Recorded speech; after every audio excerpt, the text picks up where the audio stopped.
Bom dia a todos. Estamos dando início ao evento Medieval Recepção, uma parceria do Grupo Translate Studio aqui da Universidade Federal Fluminense com o NEV, Núcleo de Estudos Vikings e Escandinavos, e o Grupo Reception da Universidade de Alcalá, na Espanha. Teremos, então, a oportunidade excepcional de receber a professora Paloma de Ortiz Urbina, que é professora e investigadora da Universidade de Alcalá, na Espanha. Ela é coordenadora do Grupo Reception e já há alguns anos é uma das maiores expoentes em língua espanhola dos estudos germânicos, estudos de recepção de Richard Wagner e de outros temas relacionados com recepção. Já publicou vários livros, inclusive em língua inglesa, em alemão, estudos também em espanhol e outras línguas. Então, é uma grande referência nessa área de estudos de recepção de temas germânicos. Então, convido todos para poder prestigiar, então, a conferência da professora. Muito obrigado. Muito obrigada. Y, en primer lugar, siento mucho no poder hacer la conferencia en portugués, pero desgraciadamente no hablo bien portugués. Así que, profesor Langer me ha dicho que puedo hablar en español y que ustedes me comprenden. Si tienen problema, me preguntan.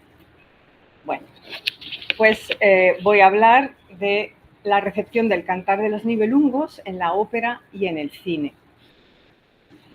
Bueno, antes de nada quiero dar las gracias a Mario Jorge da Mota Bastos del equipo Translatio Studi por haberme invitado a dar esta conferencia y, por supuesto, al profesor Johnny Langer, que conozco desde el 2018, que vino a España, a la Universidad de Alcalá, porque le invitamos a dar una conferencia inaugural en un congreso que era sobre la recepción de los mitos germánicos en el audiovisual. Así que muchas gracias por invitarme, estoy muy contenta de estar aquí y empezamos. La recepción del Cantar de los Nibelungos en la ópera y en el cine. Me voy a centrar especialmente en el mito de Sigfrido para acotar un poco el tema y voy a hablar de dos recepciones, una en la ópera de Richard Wagner y otra en el cine de Fritz Lang. Unos el siglo XIX y otros en el siglo XX. Fritz Lang, 1924. Entonces, sí que les comento que la estructura de mi presentación, voy a hablar primero del argumento del Cantar de los Nibelungos, que es el mismo que el de la película. Luego voy a hablar de la ópera de Richard Wagner, que hace una recreación, una reinterpretación muy original del Cantar de los Nibelungos, y finalmente de la película un tiempo más cortito. Es decir, la parte de Wagner va a ser más larga por motivos obvios, porque el argumento es muy diferente lo que hace Wagner. ¿Ok? Bueno, pues empezamos a hablar de el Cantar de los Nibelungos, das Nibelungenlied, auf Deutsch, en alemán. El poema épico Das Nibelungenlied, el Cantar de los Nibelungos, está escrito en alto antiguo alemán y se escribió a principios del siglo XIII y recoge tradiciones orales basadas en mitos y leyendas nórdicas que fusiona con hechos históricos. Fue redescubierto a mediados del siglo XVIII por Jakob Hermann Ubereit de 1755 y fue publicado en 1782. Pero ¿cuál fue el problema? Que había muchas erratas en esa publicación de 1782 y por lo tanto la recepción fue muy mala al principio. Sin embargo, en el siglo XIX se volvió a editar, se redescubrió y los autores del siglo XIX mostraron mucho interés por esta obra medieval y también por otras fuentes medievales en las que aparecía el mito de Sigfrido, como por ejemplo la Volsungensaga o poemas de la Edad Mayor. La huella, la presencia del cantar de los Nibelungos en la literatura y en la música alemanas en el siglo XIX son muy frecuentes. Por ejemplo, un ejemplo muy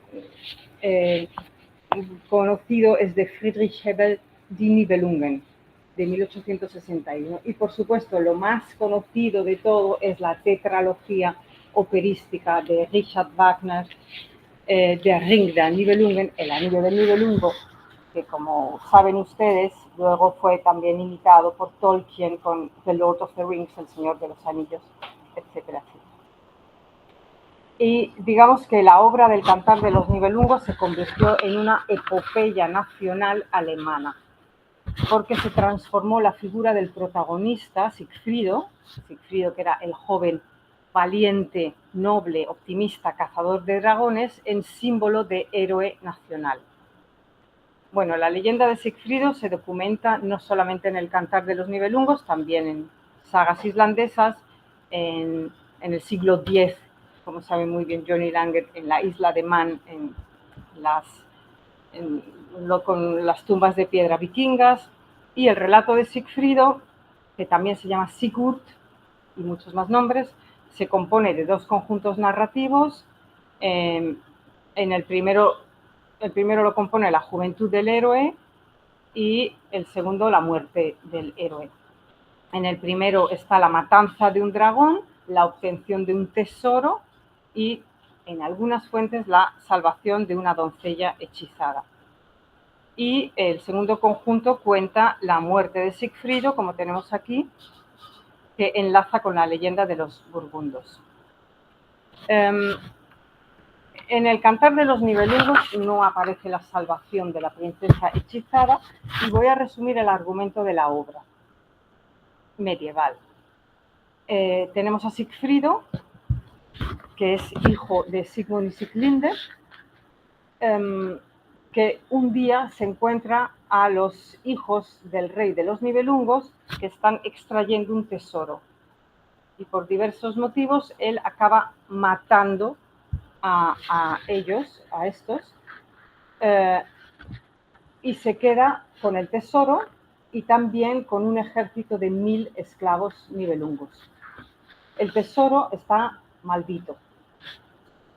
Más adelante, Sigurd o Siegfried se encuentra allá al dragón Fafner y le mata, y tras derrotarlo y se baña en su sangre, gracias a lo cual se hace inmortal, excepto en un lugar que tenemos aquí de su espalda, donde había una hoja de tilo que impidió que se pudiera bañar en la sangre del dragón, entonces era inmortal en todo el cuerpo, salvo excepto en este lugar, como Aquiles, lo mismo. Un día, Sigfrido quiere ir a Worms a buscar a la princesa Crimilda, que es hija de los reyes burgundos, porque quiere casarse con ella, se enamoran inmediatamente, y el hermano de Crimilda, Gunther, le dice a Sigfrido, le pide por favor que si quiere casarse con su hermana, le tiene que ayudar a conquistar a Brunilda, que es la reina de Islandia, que es muy fuerte y es una mujer con mucha fortaleza física. Y ella solo quiere casarse con alguien que tenga más fuerza que ella, cosa que es muy difícil. Entonces Sigfrido se disfraza de Gunther y ayuda a conquistar a Brunilda. Así, la rivalidad entre Crimilda y Brunilda será cada vez mayor y en medio de una discusión, la primera acaba confesando el engaño a la segunda y confiesa cuál es el secreto de Sigfrido y en qué lugar es vulnerable. Entonces los malvados Hagn y Gunther acaban matándole en una cacería, le matan a traición por la espalda. Clavándole una lanza. Es el mito de Sigfrido y esta es la muerte de Sigfrido. La segunda parte del Cantar de los Nibelungos tiene lugar 13 años después y narra la venganza de Crimilda. Esto es como en Tarantino. La venganza de Crimilda, que finalmente mata a cientos de personas. Es una auténtica carnicería, se dice en español.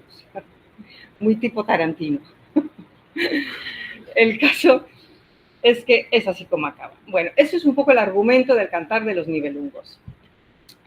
Como digo, en el siglo XIX se vuelve a retomar esta historia y tenemos a Richard Wagner, que nace en 1813 y muere en 1883, un compositor alemán que, digamos, marca un antes y un después en la recepción del Cantar de los Nibelungos, porque lo que hace él es completamente original. Él no simplemente toma la leyenda del Cantar de los Nibelungos y la pone en música, no, sino que hace algo completamente nuevo.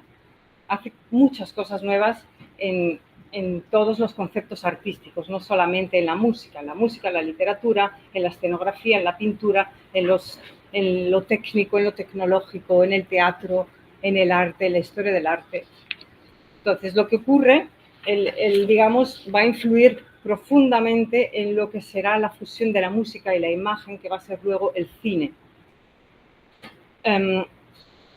Voy a explicar un poco por encima lo que significa la obra de arte total, Gesamtkunstwerk, que es algo tan famoso de Wagner.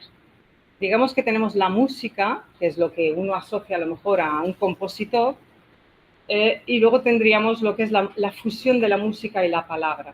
Esto ha existido siempre, pero digamos que en la cultura germánica es muy importante, de siempre, pero especialmente en el siglo XIX existe una preocupación por unir la música y la palabra de una manera indisoluble, es decir, que tenga la misma importancia la música que la literatura. Esto, digamos que es cuando vive Wagner en el siglo XIX, pero Wagner además, él se fija, observa la música griega, el teatro griego. Para él, su referente más importante es la Grecia clásica. Y en la Grecia clásica existía un concepto que se llama la musique, que es el teatro griego. El teatro griego no era simplemente un teatro así como nos imaginamos, que hacen teatro normal, sino que para ellos era una fusión de tres artes: la música, la palabra y el gesto. El gesto significa el movimiento, ¿vale? Es como el movimiento en la escena de los actores, la danza, el gesto de la interpretación y el movimiento, insisto, la música, por supuesto, y la palabra, el texto. Y entonces Wagner considera en su obra, porque él tiene muchos ensayos sobre teoría del arte, no solamente compone, él consideraba que en la Grecia antigua existía esto que era tan interesante, la musique, esta fusión de tres cosas, y luego, con el paso del tiempo, la música se había separado, la palabra se había convertido en literatura, el gesto se había convertido en la danza y se habían separado las artes. Y él lo que quería era volverlas a juntar, volverlas a unir, y además añadió un nuevo elemento, que es el elemento de la imagen, que, como saben ustedes, hoy en día, en nuestra época, es el más importante. Para bien o para mal, la imagen, lo visual es importantísimo. Para él, la obra de arte total debía obligatoriamente fusionar la música, el texto, la palabra, el movimiento y la imagen, lo que vemos. Eso es lo que pretendía ser la obra de arte total, que luego ha tenido mucha influencia en las artes. Para ello, él construyó un nuevo teatro que se llama el Teatro de Bayreuth, que está en Baviera, en Alemania, imitando el teatro griego. ¿Y cuáles son las características del Teatro de Bayreuth? Pues las características son que ya no existen clases sociales, ¿no? ¿Qué pasa hoy en día si vamos al teatro, a un teatro, no sé, de Buenos Aires? Estoy pensando, el Teatro Colón, que es tan bonito, o el Teatro de la Scala de Milán, o el Teatro Real de Madrid. Son teatros que están donde hay una zona para el rey, una zona perfecta, buenísima, donde se ve perfectamente la escena, y luego hay zonas donde se ve muy mal.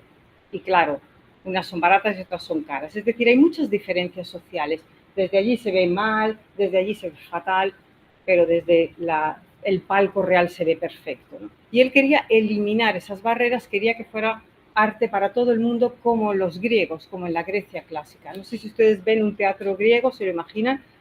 Tú te pones donde te pongas, ves perfectamente la escena, ¿no? Estás inmerso en la escena. Pues construyó un teatro así, que es el teatro de Bayreuth, que existe hoy en día y que se sigue celebrando, donde estuvo Pedro II, que ahora lo cuento, por supuesto. Y también se inventó, creó muchas cosas novedosas que hoy en día tenemos, que es, por ejemplo, en las salas de concierto, apagar la luz del público, se quita la luz y así solo se ve el escenario. Eso digamos que también lo creó Wagner, ¿no? Porque anteriormente había luz por todas partes y los espectadores no se podían concentrar en lo que estaban viendo. Es decir, Wagner lo que quería era que el espectador viera la escena y además también escondió a la orquesta, la tapó, la escondió, se dice escondió, la escondió de manera que fuera como mágico, como es el cine hoy en día. Tú entras en una sala de cine, todo está oscuro y te concentras en lo que estás viendo, ¿no? Eso es lo que él quería, lo que buscaba y lo consiguió. Y bueno, Luis II de Baviera fue, que le conoce todo el mundo, fue, digamos, su mecenas, la persona que le dio el dinerito para hacer las cosas, porque si no, Wagner no hubiera conseguido hacer lo que hizo. Este es el castillo famosísimo de Luis de Baviera, Neuschwanstein, que es Nuevo Cisne se llama, que luego lo copió Disney para sus cosas, para sus películas de Disney, lo imitó. Pero es muy importante Luis II de Baviera, porque gracias a él Wagner pudo componer toda su obra. Voy a poner aquí un poco su obra para que contextualizar. Esta es la obra de Wagner, no voy a hablar de ella, por supuesto. Las obras más importantes, en las óperas. Él hizo ópera, ¿vale? Ópera es teatro cantado. Ópera nueva, las más famosas empiezan aquí: El holandés errante, Tannhäuser, Lohengrin, Tristán e Isolda, Los maestros cantores de Nuremberg, El anillo del Nibelungo y Parsifal. El anillo del Nibelungo, como ven ustedes en la pantalla, es un ciclo, es una saga, como The Lord of the Rings, ¿no? Como El Señor de los Anillos, como las series de hoy en día. Es una saga que se puede llamar un ciclo de 4 obras o se puede llamar una tetralogía. Tetralogía es una palabra griega, como las obras de Esquilo, la Orestiada, que tienen un prólogo y luego 3 jornadas, es decir, 4 piezas. Da igual como lo llamemos, tetralogía o ciclo, pero son 4 obras, ¿ok? Entonces tenemos Der Ring des Nibelungen, El Anillo, que se estrenó en 1876, el ciclo completo. Tenemos, y está compuesto por El Oro del Rin, La Valquiria, Sigfrido y El Ocaso de los Dioses. He de decir que en el estreno, en 1876, no solamente estaba Luis II de Baviera, sino que también estaba Pedro II, emperador de Brasil, de Río de Janeiro, estaba en Bayreuth en ese momento. Porque no sé si saben ustedes que Pedro II era un ferviente wagneriano y ayudó mucho también, contribuyó a la construcción del teatro de Bayreuth que acabo de nombrar. Así que Pedro II estuvo en 1876 viendo El Anillo del Nibelungo con Wilhelm I, el emperador Wilhelm de Alemania, y luego con muchos artistas, con filósofos como Friedrich Nietzsche, compositores como Tchaikovsky, Liszt, etcétera, etcétera, etcétera. Es muy importante lo de Don Pedro II, quería comentar. También, y bueno, realmente aquí vemos Sigfrido es el germen, la semilla, lo más importante del Anillo de los Nibelungos. Lo que hizo Wagner es componer primero un relato sobre Sigurd Siegfried en 1848. Digamos que escribió la muerte de Sigfrido y luego hizo, como hoy en día se hace con las series de televisión, hizo una precuela, no sé si se dice así en portugués, precuela, secuela, las series de televisión. Bueno, no pasa nada. Él compuso La muerte de Sigfrido, le gustó tanto que luego estuvo 10 años componiendo lo que estaba antes y lo que estaba después. ¿Okay? El primero compuso Sigfrido, pero luego fue pensando y escribió lo que venía antes de esa historia y lo que venía después. ¿Okay? Decidió expandir, digamos, el ciclo a 4 óperas. Y eso sería. Entonces, ahora lo que voy a hacer es que voy a contar el argumento de El Anillo del Nibelungo wagneriano, con ejemplos musicales también. Les voy a contar un poco el argumento, porque es diferente a la historia del Cantar de los Nibelungos. Bueno, quiero recordar que las fuentes son, como yo ya he dicho, el Cantar de los Nibelungos del siglo XIII, la mitología nórdica, las Eddas o la saga Volsunga fundamentalmente, y las leyendas europeas, como por ejemplo La Bella Durmiente de los hermanos Grimm. ¿Okay? Digamos que él utilizó todo esto. Los modelos ya los he dicho, musiqué, mitos. Para él el mito era fundamental. ¿Por qué? Porque el mito para él es una verdad eterna, universal, inagotable y atemporal. El mito, él utiliza mucho los mitos. Como digo, son 4 óperas y aquí vamos a ver las 4. Tenemos aquí El Anillo del Nibelungo y, momentito, en El Anillo del Nibelungo, la primera es El Oro del Rin. Y el Oro del Rin, un momentito que no quiero olvidarme, el Oro del Rin, aquí vemos el fondo del río. El Oro del Rin es algo muy simbólico en Alemania, es como el padre Rin, es un poco el concepto de la naturaleza primigenia que no se debe vulnerar, no se debe transformar, como estamos haciendo hoy en día, ¿no? De hecho, hay muchas interpretaciones así hoy en día.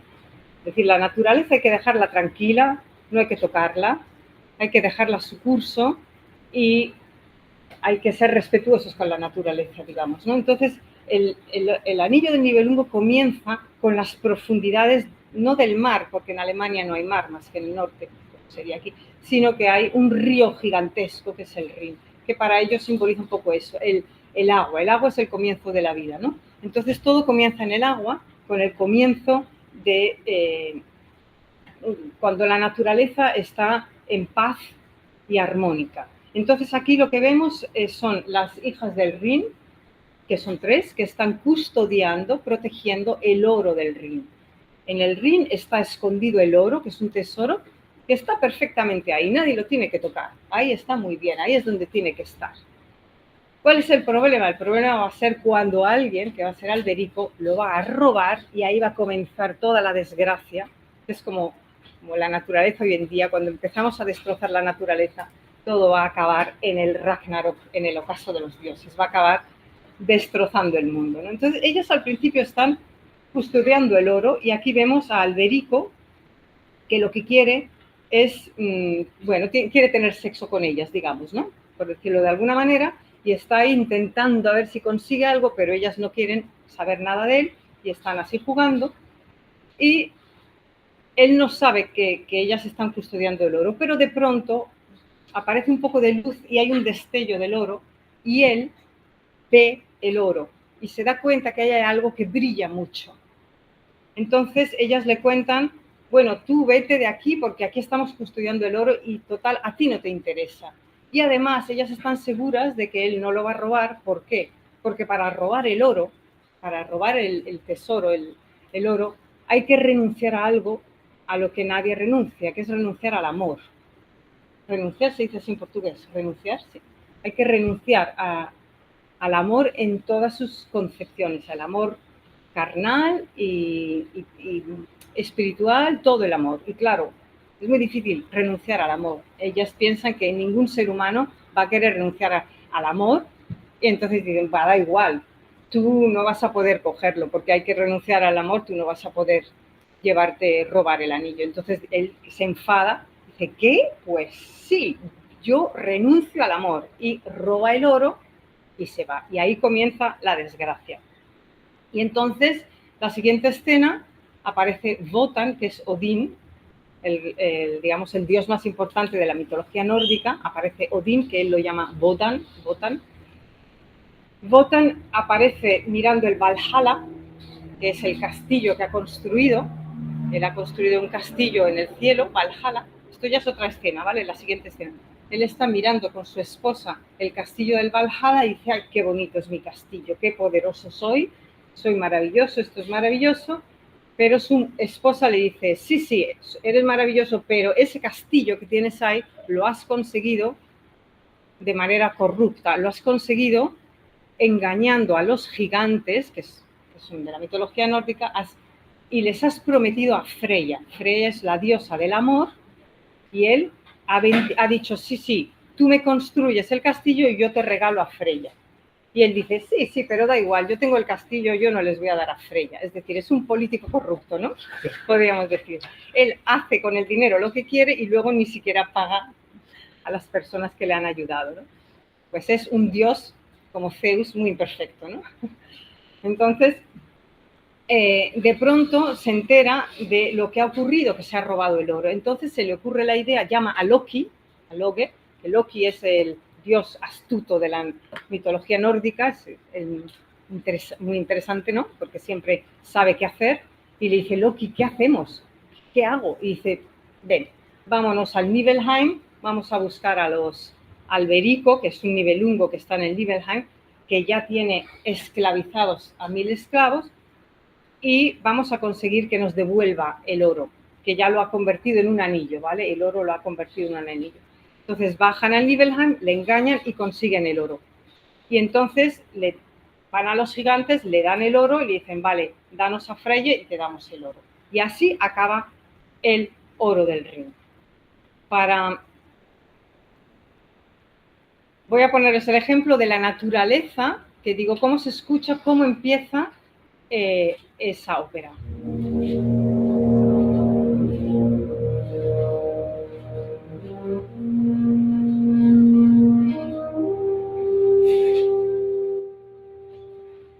Esto es un acorde puro que simplemente nos transmite.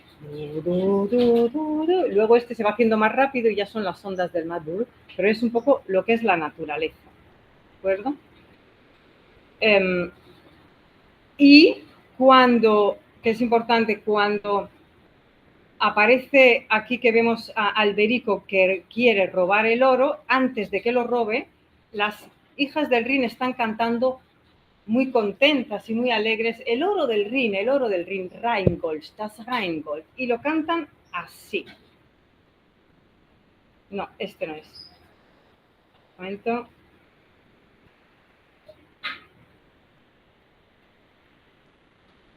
Lo cantan así.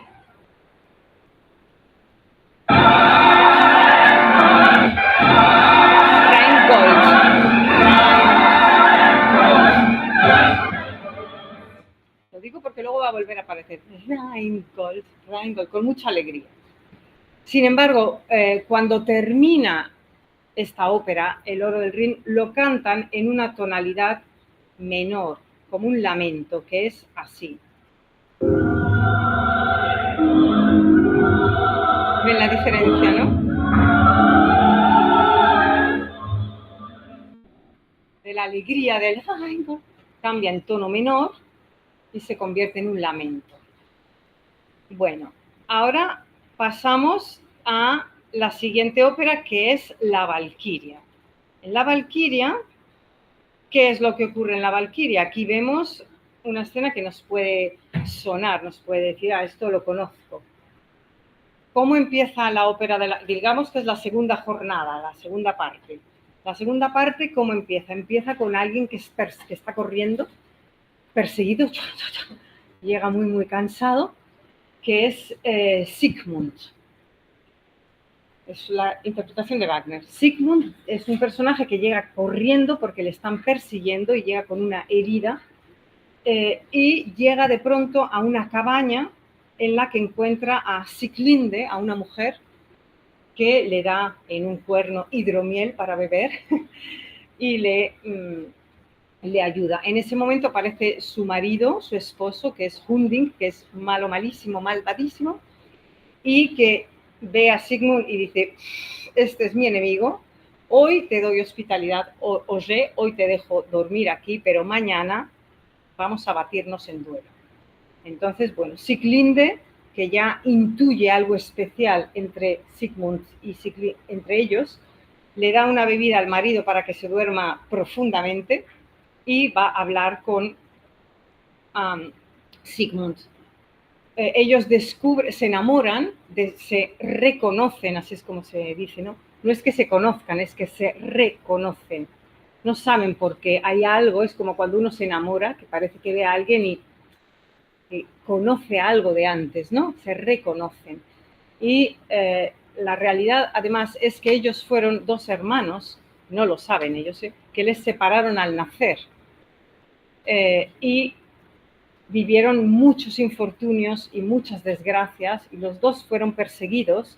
Ella, por supuesto, está maltratada por este esposo, fue vendida al esposo, etc.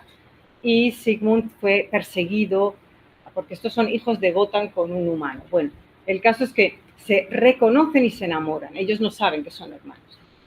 Entonces Sieglinde le cuenta que en el fresno que está en su casa, en la cueva, hay una espada clavada en el fresno. Esto les puede sonar al rey Arturo, porque es lo mismo. Hay una espada clavada que nunca nadie ha podido sacar. Y solo aquel que sea especial, que vaya más allá, que sea el más valeroso, el elegido, digamos, podrá sacarla. Y cuenta que esta espada la clavó un señor, un hombre que vino con un sombrero de ala grande y un ojo tapado, es decir, era Wotan, ¿no? Era Odín. Hacía mucho tiempo vino un señor y lo clavó ahí, y desde entonces nadie la ha podido desclavar. Bueno, pues él, por supuesto, llega Sigmund en un momento muy emotivo de la ópera y saca la espada, que es la espada con la cual va a poder salvar el mundo que ya está destrozándose porque se ha robado el oro, ya empezó, y él va a poder salvar el mundo, va a ser el salvador. Entonces, sin embargo, Wotan le quiere ayudar porque él ama a la estirpe de los Velsungos, estos son los Velsungos para él, pero Fricka, la esposa de Wotan, dice: no quiero que salves a Sigmund. ¿Por qué? Porque esto es un incesto, son hermanos, ¿qué es esto? Esto no puede ser, tú no puedes salvarles. Así que cuando lucha Sigmund contra Hunding,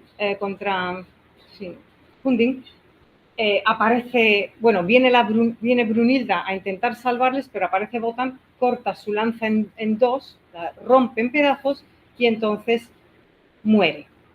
Y entre medias aparece la valquiria. ¿Quién es la valquiria? ¿Quiénes son las valquirias? Si conocen los mitos nórdicos, las valquirias son las mujeres guerreras que son muchas hermanas normalmente, por lo menos en Wagner, que son las que encargadas de tomar a los muertos de las batallas, a los valerosos, para llevarlos al Valhalla, y cuando llegue el Ragnarok, la batalla final, que va a acabar con todo, para que puedan luchar en el Ragnarok, en la batalla final. Y hay una valquiria muy especial, que es Brunilda, que es la hija predilecta favorita de Wotan, que es la que quiere salvar a Sigmund, y lo intenta, y desobedece al padre. Desobedecer se dice así en portugués, ¿no? Desobedece al padre. El padre dice: tú no puedes salvar a Sigmund porque está haciendo incesto. Pero dice: no, sí, yo le voy a salvar porque es bueno y va a ser el salvador del mundo y porque ellos se quieren, ¿no? Y entonces, como ha desobedecido al padre, ¿qué hace Wotan? La tiene que castigar. Y la quiere castigar quitándole, arrebatándole la mortalidad, tirándola a la tierra, digamos, y dejándola ahí para que el primero que pase venga, la viole y se la lleve, ¿no? Y ella dice: por favor, padre, no me hagas esto, si me vas a castigar, por lo menos a mí un castigo un poquito menos malo. Y entonces Wotan lo que hace es que la rodea de un círculo de fuego, como en la Bella Durmiente, y solo aquel que sea el más valeroso y el más valiente, el que no tema nada, va a poder, es decir, alguien muy especial, va a poder salvarla. Y ahí sí acaba la valquiria. Y la valquiria, que por supuesto, bueno, esto es para rodearla de fuego pide ayuda a Loki, porque Loki, que él lo llama Loki es el dios del fuego. Y su motivo es este. Este es el fuego. Aquí está rodeándola de fuego. Siempre que aparece esto es que hay fuego. ¿Ok? Y esto no lo voy a escuchar. Simplemente quería, sí. Bueno, no tengo justo la cabalgata de las Valquirias, no sé por qué no he cogido esto, pero es pam pam pam pam pam pam pam pam pam pam pam pam pam pam pam pam, lo conoce todo el mundo. Y desgraciadamente, por culpa de Apocalypse Now, todo el mundo lo asocia con la violencia y con la guerra. Y es justo lo contrario, porque el motivo es un grito de guerra, sí, es un grito de guerra porque es el grupo de las Valquirias, que son mujeres fuertes, pero que son mujeres llenas de bondad y compasión, que lo único que quieren es ayudar. Ellas precisamente su misión es la de ayudar a los demás. Entonces es exactamente lo contrario. Lo que pasa es que es una música muy potente y se ha utilizado para muchísimas cosas. Luego en el debate podemos hablar cómo se utiliza, cómo se recepciona todo, ¿no? Pero bueno, ese sería el motivo. Y también oímos continuamente el motivo del poder del anillo, la maldición del anillo, que es este.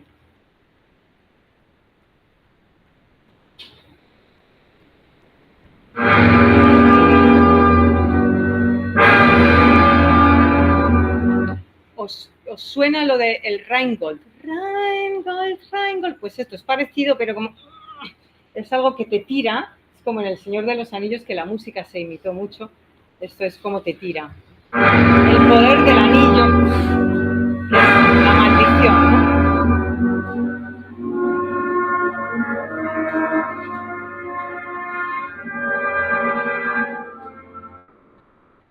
¿Vale? Y llegamos a Sigfrido. Sigfrido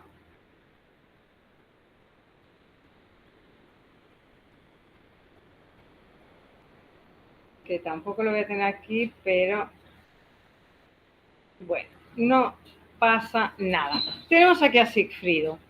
Sigfrido, ya sabemos que es el héroe, digamos el germen de esta obra. Aquí tenemos a Sigfrido que está forjando la espada. ¿Quién es Sigfrido? Sigfrido es el hijo que tuvo Siglinda. Sigmund y Siglinde, como hemos dicho, a Sigmund le mataron y quedó Siglinda, que fue salvada por la valquiria Brunilda, que se la llevó al bosque. Le dijo, ella se quería suicidar, por supuesto, no quería seguir viviendo, pero Brunilda le dijo, por favor, no te suicides, quédate, porque dentro de ti está el hijo de Sigmund. Estas cosas que pasan milagrosamente, como en las películas, de pronto, ¿no? Muy rápido.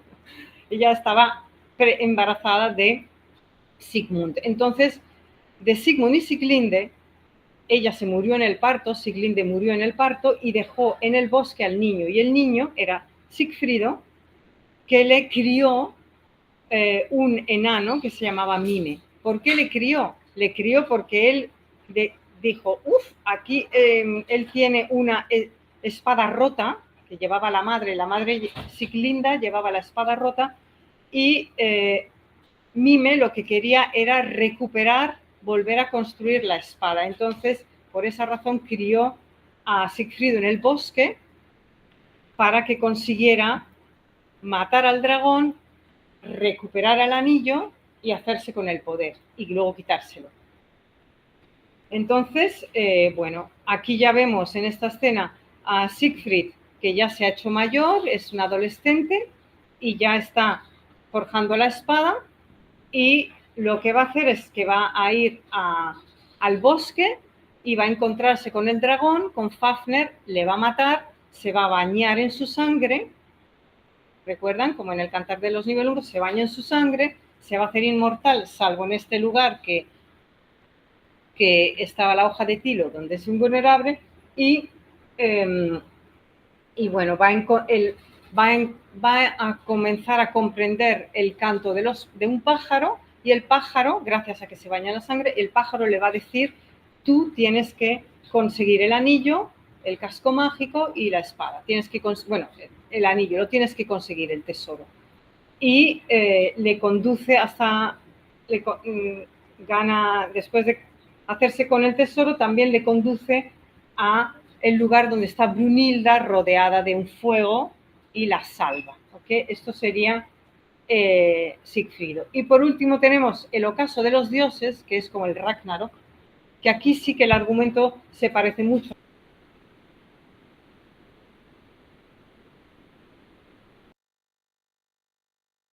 Muchas complicaciones entre, primero aparecen la Valquiria, perdón, a ver si me siguen el argumento, aparecen al principio de la ópera Sigfrido y Brunilda, que están enamoradísimos, todo maravilloso, que tienen el anillo, pero como aparecen enemigos que saben que ellos tienen el poder, le quieren quitar el anillo y consiguen que entre ellos, bueno, que Sigfrido olvide a Brunilda, se vaya con Grimilda, en fin, hay una serie de líos y consiguen, al final mueren prácticamente todos, pero afortunadamente, bueno, Sigfrido, por supuesto, le matan por la espalda, le clavan una lanza por la espalda, como era de esperar, le matan por la espalda, y consiguen el anillo, los malvados, que en este caso son Gunther, Grimilda y Hagn, pero finalmente, porque lo estoy resumiendo,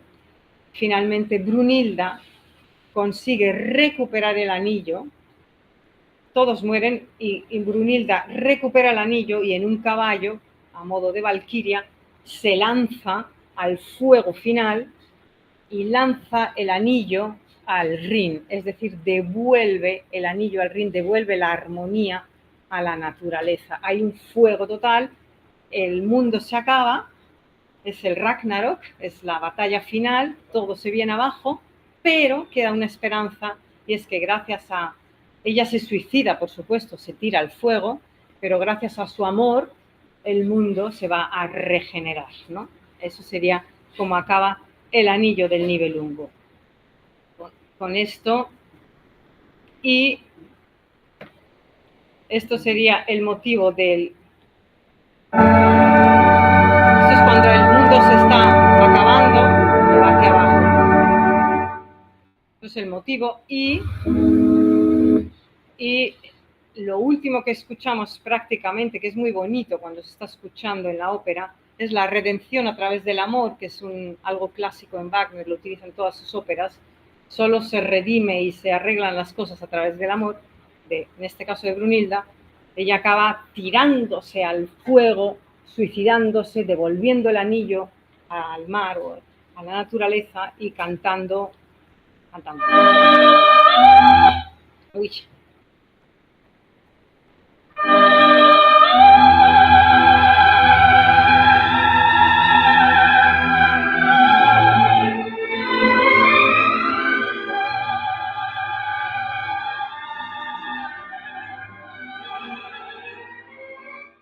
Eso es un poco lo que canta al final, ¿ok?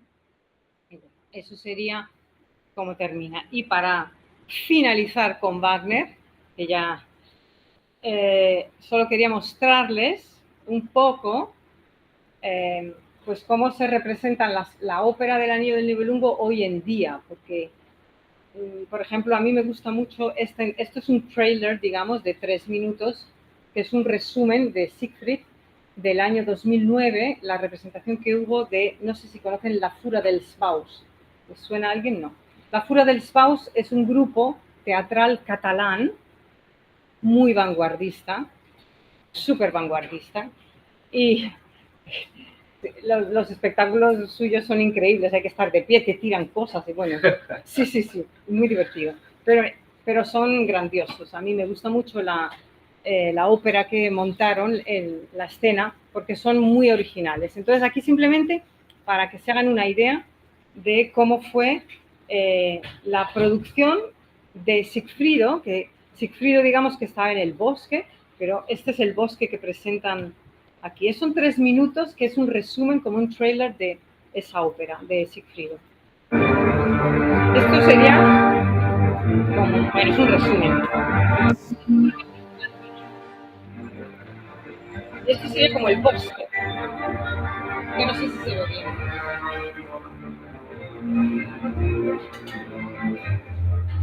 Es muy visual, ¿no? Para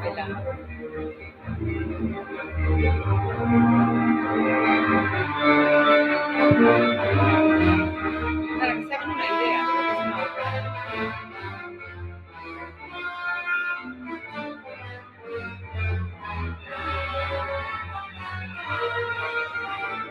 Este es Wotan con su lanza, los gigantes.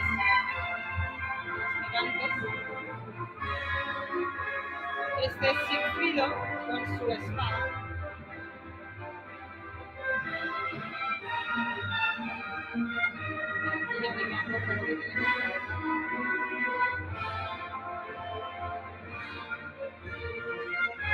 Aquí se intuye a Fafner, el dragón.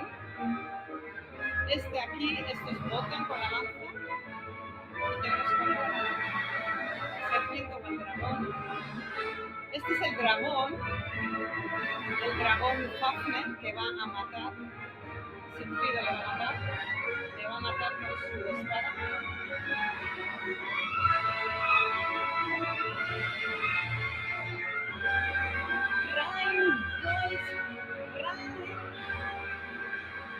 Esta aquí le mata es la... Uy, aquí le mata y esto es la sangre. No le ha matado, se está bañando en la sangre. Este es el bosque. Este es el pájaro del bosque que le va a hablar y él va a comprender.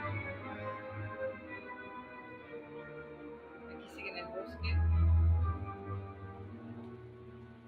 Y ahora vamos a ver a Odín, bueno, este sigue siendo el pájaro del bosque. Y aquí vemos a Wotan preocupado porque el mundo se viene abajo. Él lo sabe.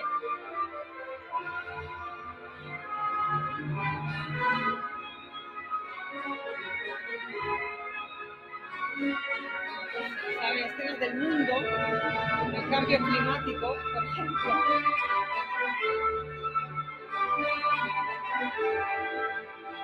Esto es la diosa Herda, que le dice lo que va a ocurrir.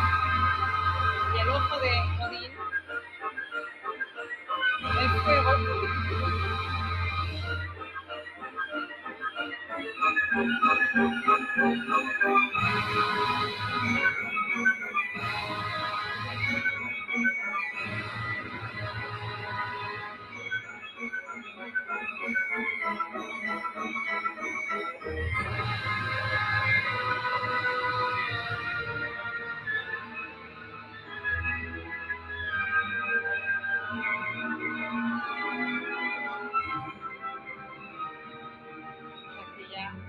Esto es como termina con el fuego. Era solo para que vieran un ejemplo mínimo de cómo se desarrolla. Y aquí no sé si se han dado cuenta de algunos motivos conductores, leitmotiv que hemos escuchado, como la de Rheingold, se entremezclan siempre en la música, de manera que él lo que quería es que durante esas 15 horas de ópera el espectador pudiera entender toda esa trama, porque es mucho.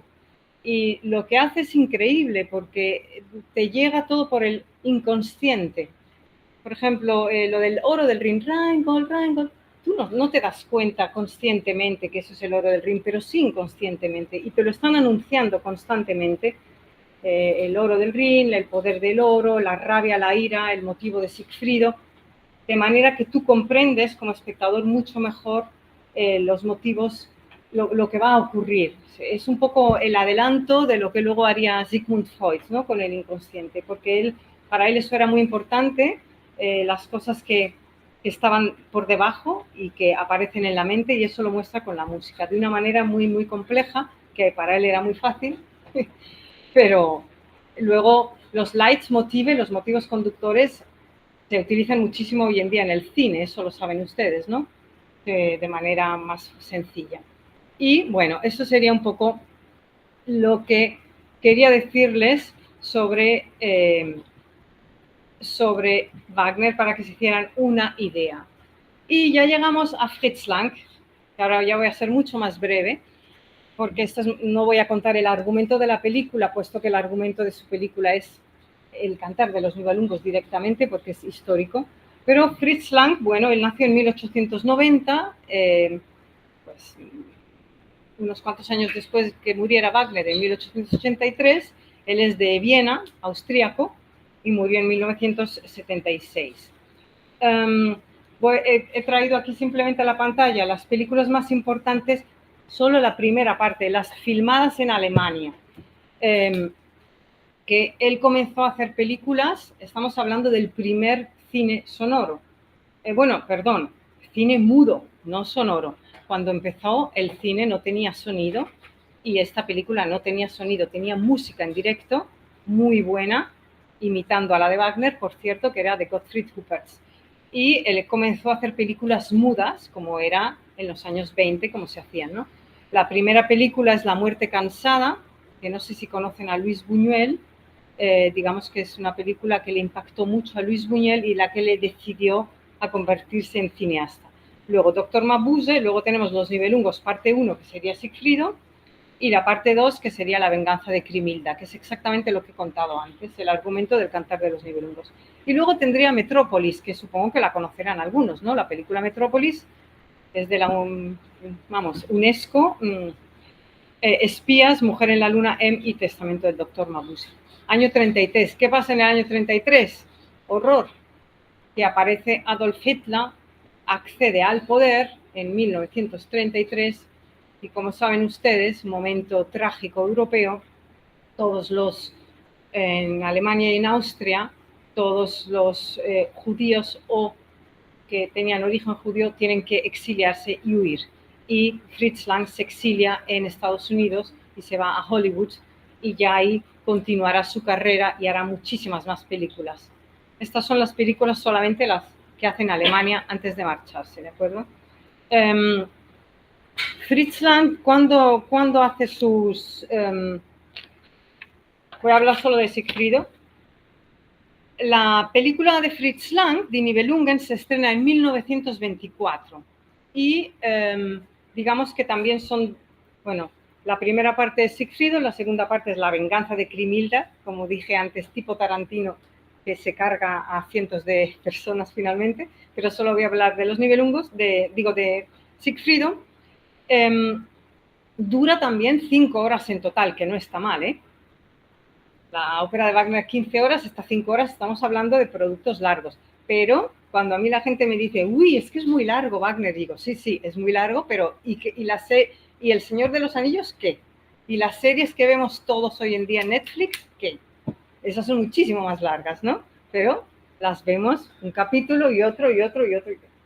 Entonces, este es un poco el comienzo de las series largas. En cualquier caso, ¿cuándo se gesta esta película? La película se gesta en los años posteriores a la Primera Guerra Mundial, que en Alemania estuvieron marcados por la inflación, las dificultades de aprovisionamiento, el desempleo, la inestabilidad política y el aislamiento respecto a Europa. Luego ya en 1923 Alemania entra un poco en los años dorados, en los Golden Age, ¿no? Golden Ages, que terminarán, como saben ustedes, en 1920 con la crisis ya mundial económica. Bueno, la primera parte de los Nibelungos de Fritz Lang, que se llama La muerte de Sigfrido, se estrenó, como digo, el 14 de febrero de 1924 en Berlín y fue también un acontecimiento, no mundial, pero sí nacional, al que asistió, por ejemplo, el ministro de Asuntos Exteriores, Stresemann, funcionarios de la República de Weimar, etc. ¿Y a qué se debió el éxito de esta película? Pues no solamente a que la película técnicamente fue muy novedosa y es la belleza formal de la película, sino también a la interpretación que se hizo del Cantar de los Nibelungos como una epopeya nacional. Porque, por ejemplo, la recepción en la prensa, los artículos que aparecieron en la prensa cuando surgió esta película, los tengo aquí en alemán, pero resumiendo lo que cuentan es que la sociedad necesitaba un héroe, necesitaba héroes, ¿no? Tras esa crisis económica necesitaba un héroe nacional y él, digamos que funcionaba como un héroe. Y aquí, bueno, aquí vemos a Sigfrido con la espada y digamos que la mistificación que había hecho Wagner con su ópera, él también la transporta al cine y vemos, por ejemplo, se refleja mucho en la película porque vemos una figura muy preciosa, es muy bonita la luz como la emplea. Pensad que esto es de 1924, hace exactamente 100 años, ¿eh? Por eso es tan bonito. Y aquí vemos, que es lo que tenía al principio, como Siegfried aparece como con una luz mesiánica, parece que irradia luz desde él, que esto es algo que sale en Wagner también. Y la música es importantísima en esta película y es la música de Gottfried Küpers, ¿no? Y para él los aspectos estéticos fueron muy importantes y la película costó muchísimo dinero porque él se esforzó en contratar a técnicos profesionales que utilizaban lo que se llamaba trucajes, que hoy en día son los efectos especiales, que es lo que vamos a ver para finalizar, que es con lo que terminamos ya hoy, que es hay, por ejemplo, escenas clásicas, míticas, icónicas, como el bosque de niebla, que sería esta, que es una escena muy bonita en la que, como vemos, esto era muy difícil de hacer entonces con los decorados interiores, ¿no? Porque hace 100 años. Entonces ahora lo que vamos a ver para finalizar es creo que lo tengo aquí, sí. Vamos a ver cómo Sigfrido mata al dragón y cómo se mostraba eso en una película de hace 100 años, que es Die Nibelungen de Fritz Lang. Es decir, seguro que se van a reír ustedes y van a decir, qué madre mía, esto es qué antiguo, porque, claro, no da miedo, hoy no nos da miedo, pero entonces daba mucho miedo. Estaban aterrorizados los espectadores, ¿no? Y bueno, con esto vamos a terminar. Son 3 minutos 43 y vamos a ver cómo se mostraba en 1924 en las primeras películas, que luego ha habido muchos más que han influenciado mucho, la muerte de... por supuesto, es una película muda con música de Gottfried Küpers.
Ahí ya empieza a salir la sangre.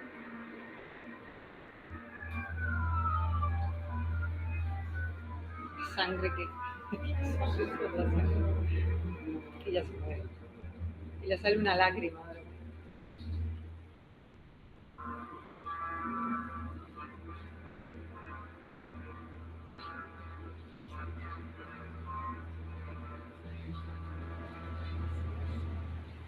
Y ya está. Y bueno, les he traído estos dos ejemplos de recepción del Cantar de los Nibelungos. Hay muchos más. Después de esto que hemos visto, por supuesto, hay luego muchos más. En 2004 hay una película que se llama Los Nibelungos, mucho más, con efectos especiales, con unos efectos especiales buenísimos, claro, pero ya todo lo que vayamos a ver de los Nibelungos en audiovisual está basado en Wagner y en Fritz Lang. Por eso les he traído esto. Así que, sin más, muchísimas gracias por su atención y ya hemos terminado.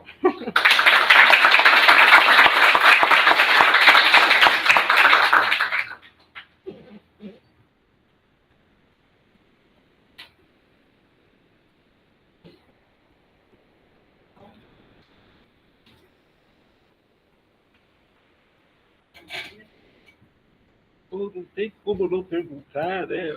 O Caio vai falar sobre nazismo, né? Não há como, né? Não tocar nesse assunto. Hoje em dia, nós estamos tratando de Wagner. A questão... você poderia comentar alguma coisa? Como que o Estado nazista, das suas leituras, reutilizou, né, como foi a recepção da obra do Wagner, né? Eu sei que vários batalhões, divisões de tropas, usam insígnias relacionados com o universo nibelungiano, Hagen, o próprio Siegfried, há uma utilização estético-simbólica, né? Mas a questão, o Hitler era admirador do Wagner, mas como que o Estado alemão, né, durante a Segunda Guerra, recebeu de maneira geral, Sim. E como que foi também a recepção dos filmes do Fritz Lang para o Estado nazista. Pues sí, es una cuestión muy interesante y muy triste para mí, porque a mí siempre me da mucha pena que ocurriera lo que ocurrió, pero efectivamente la obra de Wagner fue utilizada. Wagner murió en 1883, así que obviamente él no tenía nada que ver con el nazismo.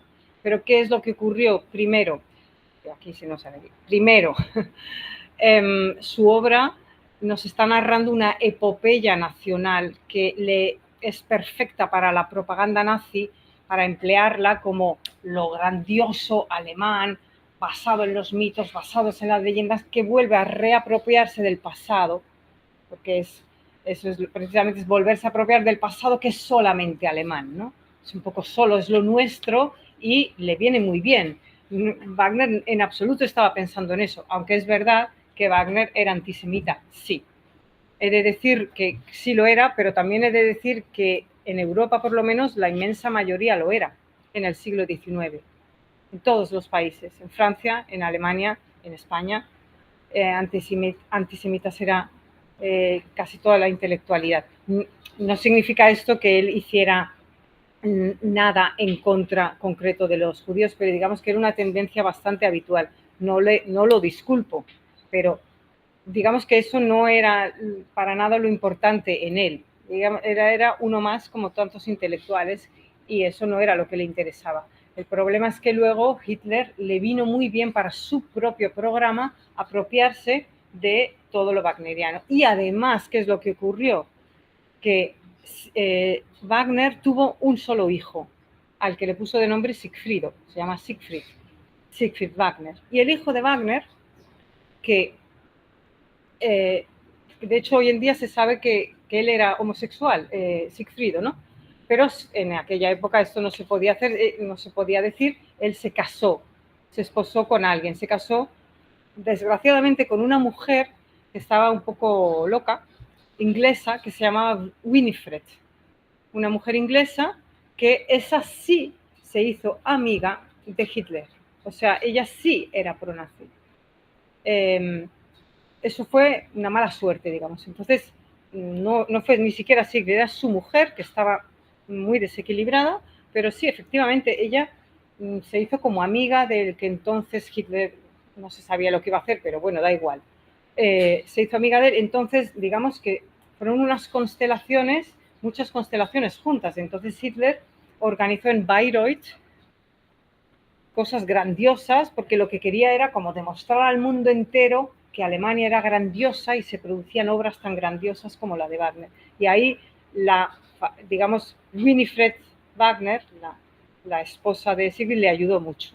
Eso por un lado. Y luego, número 2, Fritz Lang, que eso no lo he comentado. Fritz Lang era judío, pero Fritz Lang se casó con una mujer que se llamaba Thea von Arbu.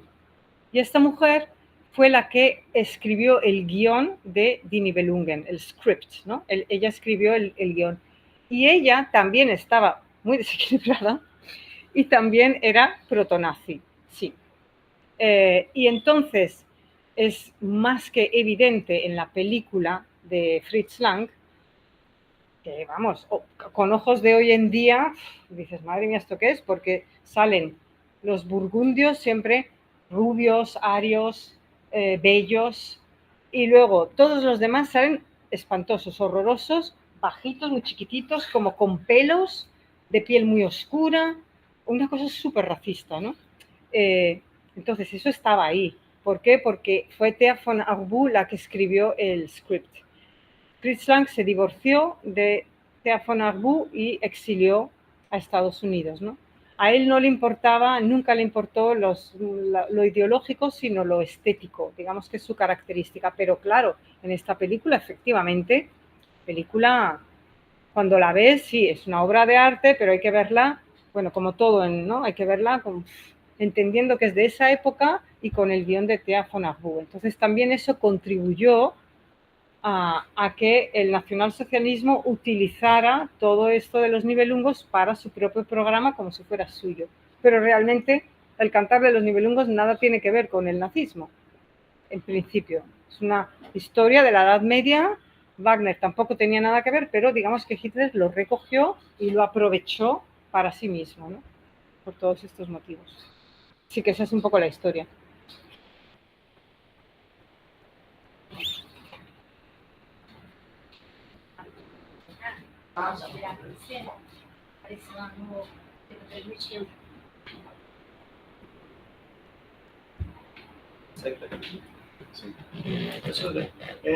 Uma questão em relação a mais esses estereótipos, principalmente do Fritz Lang, agora sim, no fim. Sim.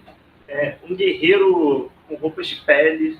Certamente. Isso chama muito a atenção, né, do público.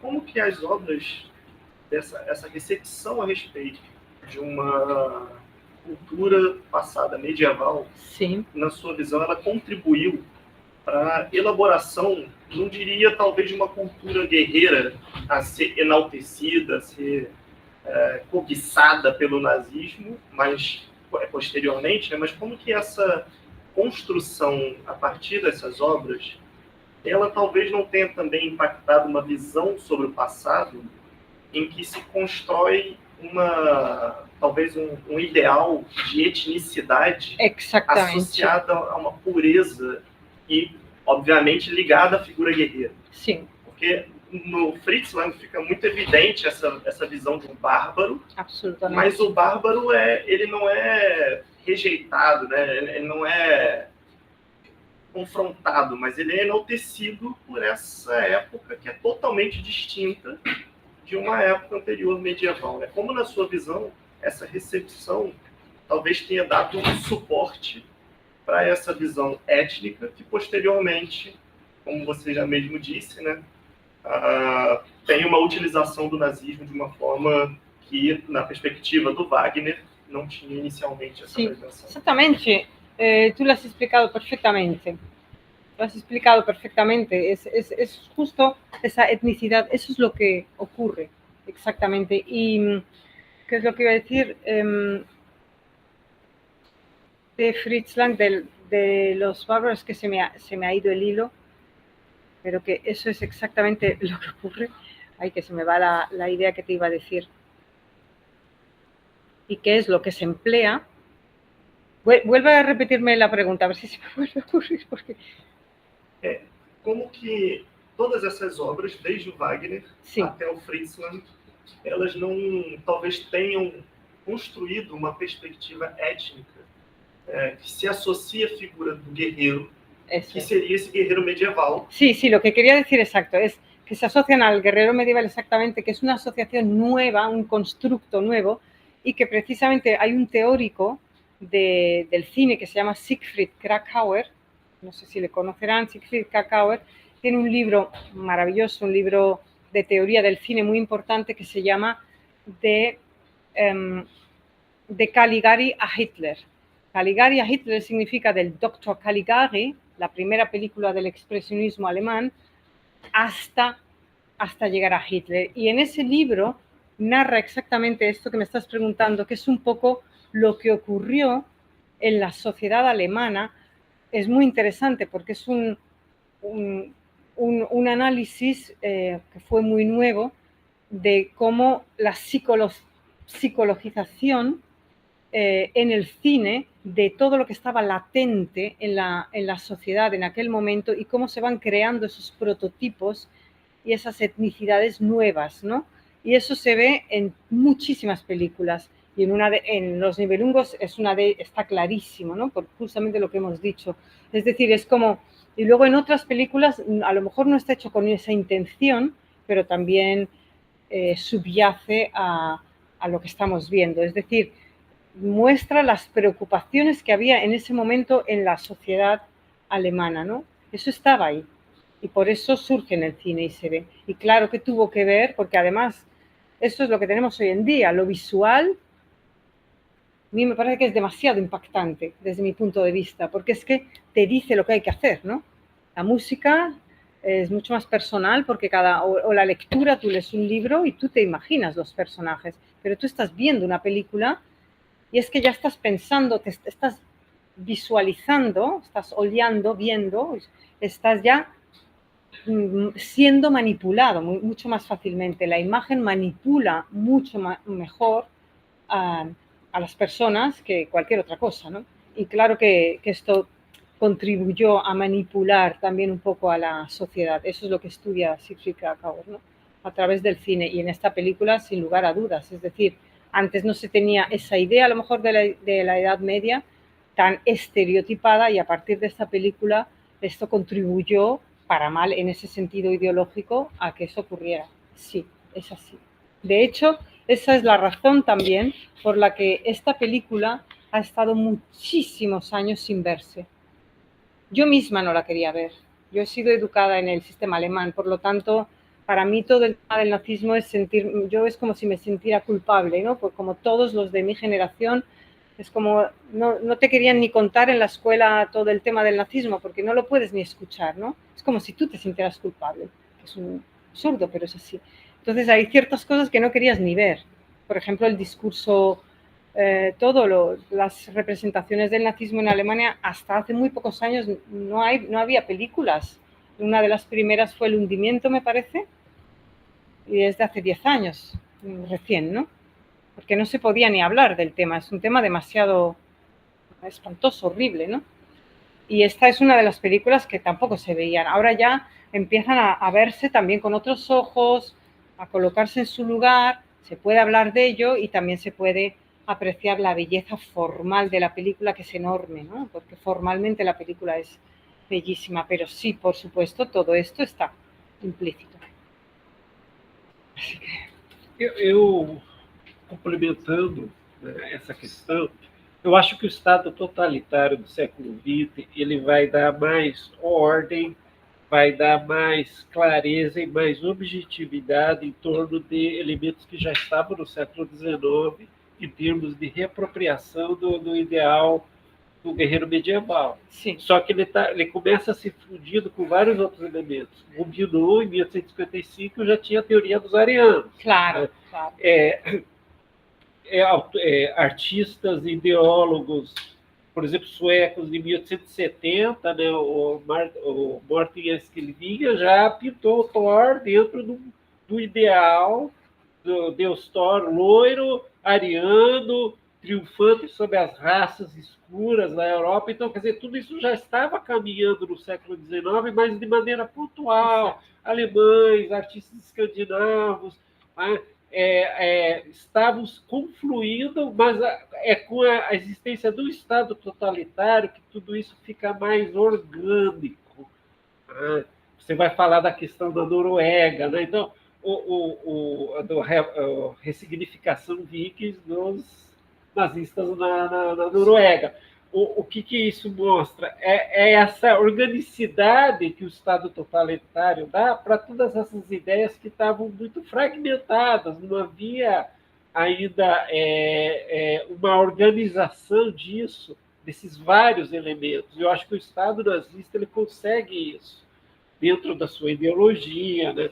Esses símbolos, essas apropriações, a suástica já estava em vários momentos antes, as rudas, tudo isso já existia desde o século XIX, mas ele coloca num sentido mais ordenado, mais orgânico, em termos de propaganda, em termos de estética.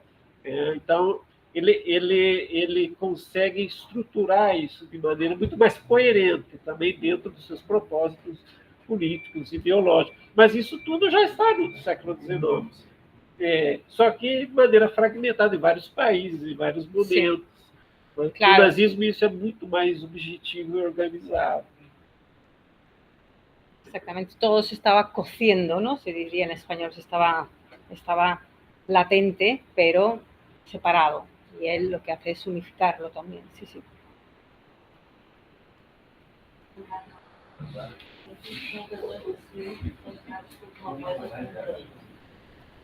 Aquela voz do fundo que...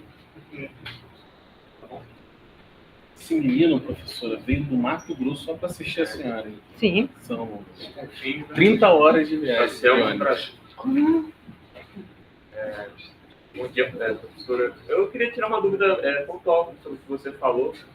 Eu queria saber sobre Tolkien, né? Qual foi a recepção que ele teve sobre os Anéis, sobre essa saga, né? No sentido de, por exemplo, tanto o Franz Lang quanto o Wagner, eles fazem uma releitura dessas sagas do Anéis de Nibelung. E o Tolkien, como é que ele não faz ele cria uma nova história, mas com inspirações em vários... E porque você saberia dizer quais são as motivações dele ter tido essas inspirações no Anéis de Nibelung? Las inspiraciones de Tolkien? Sí. Tolkien era un anglista, era un filólogo que conocía muy bien las fuentes nórdicas, tenía mucho conocimiento de todas estas fuentes nórdicas y obviamente él nació después que Wagner y obviamente estaba influenciado por esa reinterpretación, esa interpretación tan particular que hace Wagner de los mitos nórdicos, el Cantar de los Nibelungos y de las leyendas.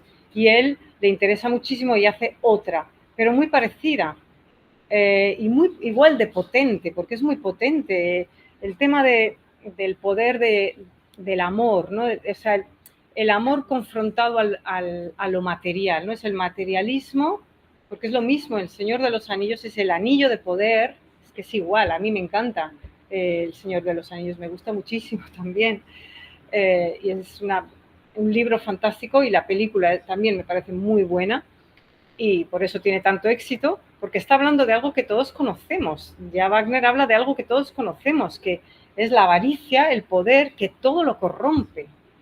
Y Wagner, que esto no lo sabe tanta gente, Wagner, precisamente cuando hablamos de lo nazi, Wagner era anarquista, él era amigo de Bakunin, ¿no? ¿Lo conocen, Bakunin? Y en 1848, cuando hubo la Revolución de Marzo en Alemania, que fueron unas revoluciones que lo que querían era derrocar a la aristocracia, él estaba en la calle con una granada en mano y de hecho le arrestaron. O sea, él era amigo de Bakunin, él lo que quería era anarquía, o sea, él lo que quería era que no hubiera reyes ni aristocracia y quería un nuevo orden libre, democrático, no existía esa palabra, pero digamos que lo que quería era derrocar el poder, y entonces él luchó con los comunistas, digamos, que eran Bakunin y amigo de Marx, luchó en la calle con granadas, y esa fue la razón por la que no le apresaron. Él huyó y estuvo 12 años exiliado en Suiza.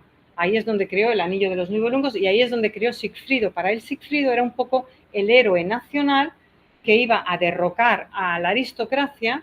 Por eso Sigfrido en un momento dado lo que hace es que no lo he contado, hay un momento que aparece Odín con la lanza. La lanza son las leyes, es el símbolo de las leyes, ¿no?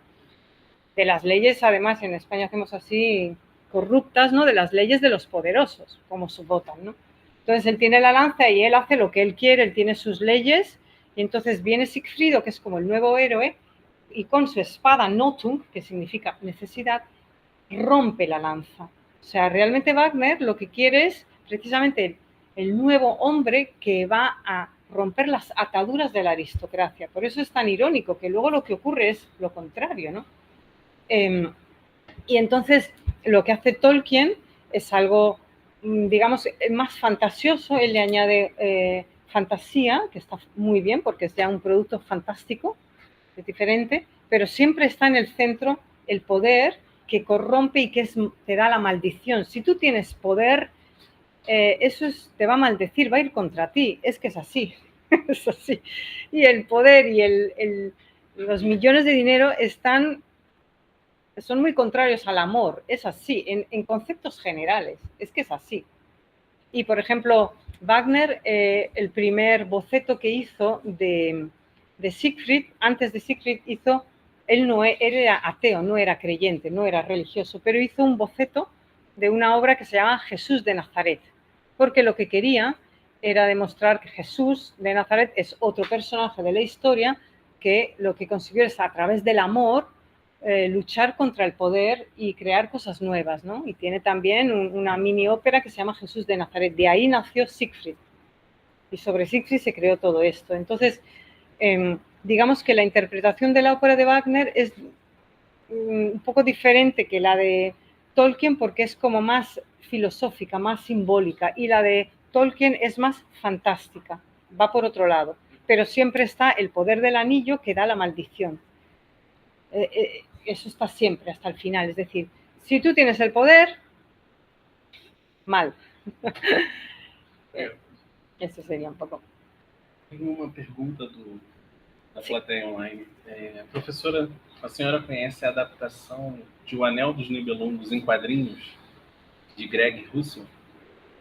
¿Cuadriños que es de cómic? No. Es cómic. Yeah. Sí, es una de los años 80, puede ser, o 90, de ahora.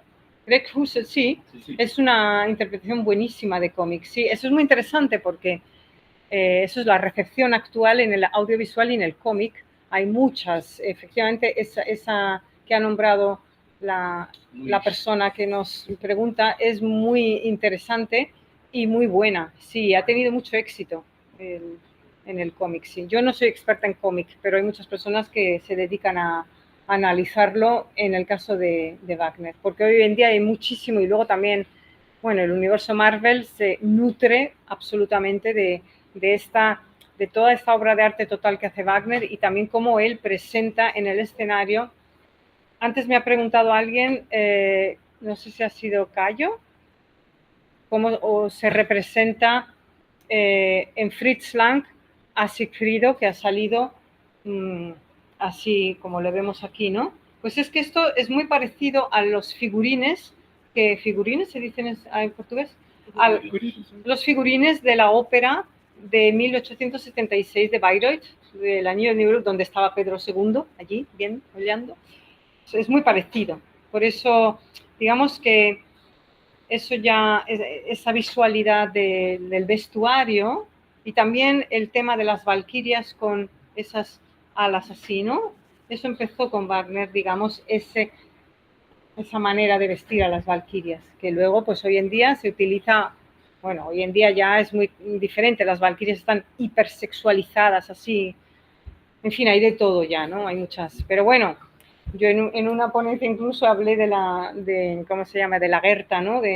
Quiero decir que han ido cambiando la figura de la valquiria, digamos que hoy en día se utiliza también en los estudios feministas para otras cosas que no es precisamente esto, ¿no? Digamos que se sigue recepcionando y se sigue empleando para muchos productos en el cómic y luego en el cine, en las series televisivas, etcétera.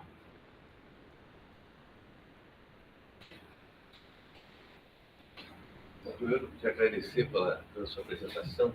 Uma curiosidade, você sabe dizer se Wagner foi montado em outros países da Europa Ocidental? Se houve, eu queria saber um pouco sobre como é que foi, se houve a recepção dessas obras. Sim. Porque essa referência mitológica germânica é parte também da história, né, de outros países da Europa Ocidental. Sim. Que lidam com esse passado de forma bem diferente do que fazia a Alemanha. Você sabe dizer se ele foi montado? Como é que era? Montado significa recibido. Sí.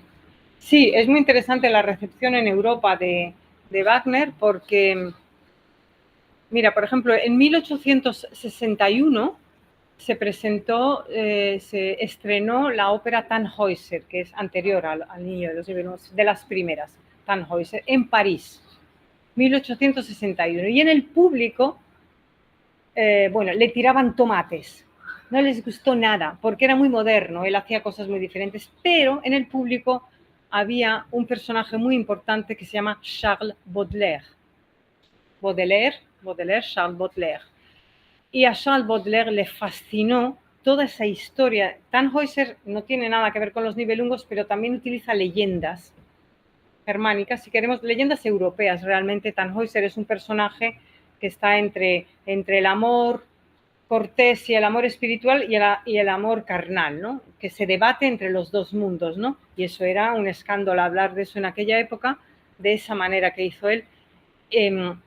Y para Charles Baudelaire fue un descubrimiento, hasta el punto que al día siguiente, o sea, fue un fracaso el concierto, pero sin embargo Charles Baudelaire al día siguiente escribió un ensayo que se llama Tannhäuser en París, de Wagner, en una revista de varias páginas, en el que ensalzaba su obra, y eso encendió una chispa en toda Europa, en literatura, a favor de Wagner, y todo el movimiento modernista, simbolista en el caso de Francia, simbolista, también en el arte, Art Deco, todo ese movimiento que se estaba gestando en Europa,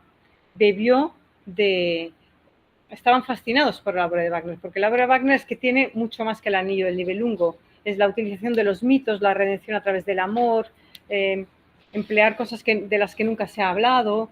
Entonces la recepción es importantísima en Europa porque, digamos, causaba muchas discusiones. Eso a mí me encanta verlo, porque hoy en día a la ópera va la gente a ponerse guapos y poco más, ¿no? Y a mirar así de manera pasiva y, sí, muy bien. Pero en el siglo XIX esto causaba pasión, para bien o para mal, pero causaba pasión y había mucho debate. En la prensa, la recepción se estudia mucho en la prensa. Tú lees la prensa y la prensa te da historiográficamente muchos datos de lo que ocurría y también de la sociedad, de cómo funcionaba la sociedad, lo que gustaba, lo que no gustaba. Y es que eran auténticas pasiones. Yo decía, pero madre mía, parece que están hablando aquí es como hoy en día el fútbol, ¿no? Eran una pasión por estar a favor o en contra de Wagner, ¿no? Entonces la recepción, digamos que fue mala y buena en toda Europa. De hecho, en Francia fue muy mala, pero también muy buena.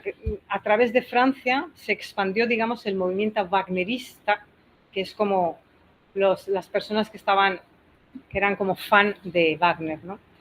Entonces, casi siempre causaba escándalos, pero luego, mira, en 1876 vino Pedro II a Alemania. Eso significa que ya la obra era muy famosa y Wagner estuvo exiliado, como digo, era proscrito, exiliado de Alemania porque había sido comunista y no podía entrar en Alemania, y no quería nadie saber de él, pero luego poco a poco, gracias también a todo el resto de Europa, que gustó mucho su obra en Italia, en España fue también una pasión. En España llegó más tarde, pero llegó con muchísima fuerza. Eso es justo lo que yo estudié en mi tesis doctoral, ¿no? Llegó, y también en la prensa española de principios del siglo XX, que es cuando se representan casi todas las obras, un poco tarde, unas pasiones y se explicaban, por ejemplo, los argumentos del Anillo del Nibelungo en la prensa en primera página. ¿Qué dices? Eso es imposible hoy en día, ¿no? En la primera página del periódico se ponía mañana en Madrid estreno de Sigfrido y se explicaba el argumento. O sea, era súper importante. Y luego cuando se estrenó Parsifal se estrenó en 1914 porque Wagner prohibió, cuando se murió, que su última obra, que era ya muy mística, se estrenara hasta 100 años después de su muerte, de su nacimiento. Entonces, el 1 de enero de 1914, todo el mundo en Europa, en todas las ciudades europeas, pero también creo que, pues seguramente aquí, desde luego en Estados Unidos seguro, y seguro que en Brasil es probable que también el 1 de enero se estrenó en todos los teatros del mundo la obra de Parsifal. Es decir, que Wagner siempre ha causado muchas pasiones, para bien y para mal.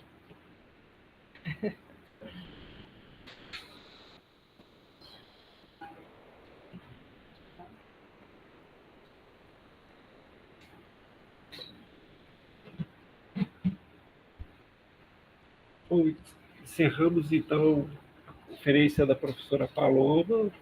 Agradecemos muito essa contribuição. Professora, muito obrigado.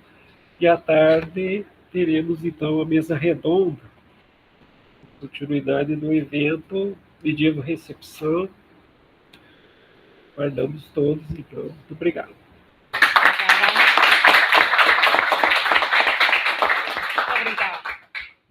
Pessoal que está online, daqui a pouco a gente envia o link da tarde, tá bom?